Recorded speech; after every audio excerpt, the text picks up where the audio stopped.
अरे गजब हो गया, गजब हो गया। आज सुबह सुबह मंदिर में घंटियां बजी, द्वार खुले, सेवक खड़े थे, भक्त उमड़ पड़े, लेकिन न ठाकुर जी उठे ही नहीं।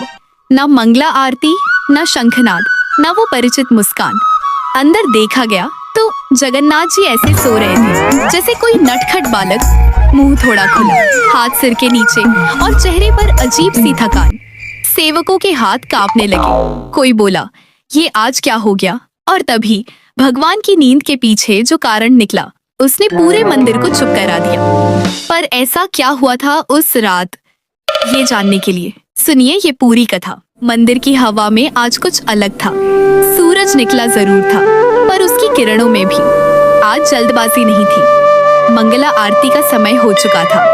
सेवक रोज की तरह धीरे धीरे गर्भगृह की ओर बढ़े। प्रभु उठिए, कोई उत्तर नहीं। दरवाजा खोला गया और जो दृश्य दिखा वो किसी ने पहले कभी नहीं देखा था। जगन्नाथ जी नींद में डूबे हुए, ऐसी गहरी नींद मानो सदियों से जागते रहे हों और आज पहली बार आराम मिला हो। एक सेवक घबरा गया। ये तो कभी नहीं हुआ। लक्ष्मी जी शांत स्वर में बोली, इन्हें उठाओ मत। सब चौंक गए, लेकिन माता, बाहर हजारों भक्त खड़े हैं।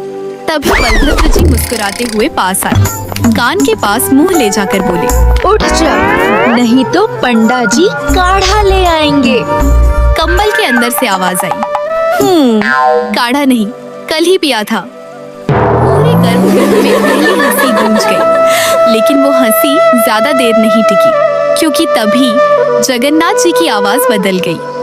मैं सोया नहीं था, मैं जाग रहा था। जगन्नाथ जी की ये हल्की कांपती हुई आवाज सभी सेवकों के दिल में उतर गई। मंदिर के अंदर एक अनकही चुप्पी छा गई, जैसे हर कोने में सिर्फ उनकी सांसें गूंज रही हों। लक्ष्मी जी ने धीरे से कहा, फिर क्यों प्रभु, इतनी थकान, इतनी नींद?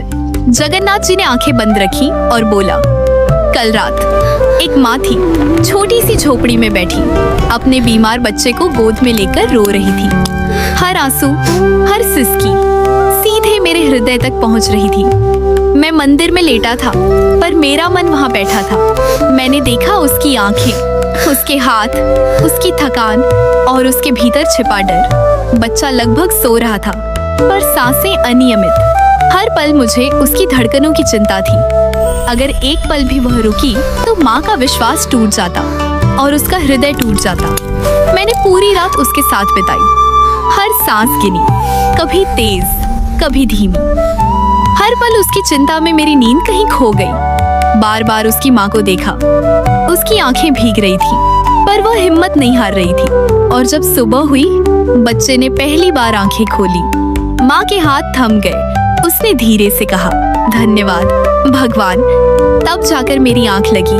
बस एक पल, एक छोटी मुस्कान और पूरी रात की थकान मिट गई। जगन्नाथ जी की बातों की गूंज अब मंदिर के हर कोने में फैल रही थी। सेवक और बलभद्र जी चुप थे। सुभद्रा जी भी आंखों में हल्की नमी के साथ हंस रही थी। जगन्नाथ जी ने धीरे से कहा, मैं मंदिर में लेटा था, लेकिन मेरा मन उस झोपड़ी में था। हर पल, हर सांस वहां गूंज रही थी। माँ का डर, बच्चे की कमजोरी मेरे हृदय को जकड़ रही थी। मैंने देखा कि माँ लगातार अपने हाथ जोड़कर भगवान से प्रार्थना कर रही थी, हे जगन्नाथ, अगर मेरा बेटा बच गया तो मैं तुझे कभी नहीं भूलूंगी। हर बार जब उसकी आवाज कांपती, हर बार जब वह रोती, मेरा हृदय भी कांप रहा था। मैंने सोचा, अगर मैं वहां नहीं होता, अगर मैं जागकर नहीं देखता, तो उस माँ का विश्वास टूट जाता। इसलिए मैं जाग रहा था। नींद नहीं आई। रात भर सिर्फ उसकी सांसों पर ध्यान था, कभी तेज, कभी धीमी। हर पल उसकी धड़कनों को महसूस किया। मंदिर में सब शांत था, लेकिन मेरे भीतर एक ज्वाला जल रही थी। हर बार जब बच्चा थरथराता, माँ का हृदय धड़कता, मेरे भीतर भी हलचल होती। और जब सुबह हुई, जब वह बच्चा पहली बार आंखें खोल पाया, मैंने हल्की मुस्कान के साथ सिर हिलाया। उस माँ की राहत की मुस्कान, उसकी आंखों में चमक मेरे हृदय को सबसे बड़ा सुख दे गई। बलभद्र जी ने धीरे से कहा, तो प्रभु, इसीलिए आप इतनी देर तक नहीं उठे? जगन्नाथ जी ने मुस्कुराते हुए सिर हिलाया। हाँ, कभी कभी भगवान की नींद दूसरों की चिंता और करुणा में ही होती है। सुभद्रा जी ने शरारती अंदाज में कहा। लगता है आपकी नींद भी दूसरों के लिए ही। जगन्नाथ जी मुस्कुराए, पर उनके शब्द अब गंभीर हो गए। और यही सच है, कभी कभी नींद खो देना किसी की मुस्कान पाने के लिए जरूरी होता है। लेकिन आज मैं तैयार हूँ दर्शन देने के लिए। भक्तों को भी पता चल जाएगा सच्ची भक्ति और करुणा क्या होती है। जय जगन्नाथ जी।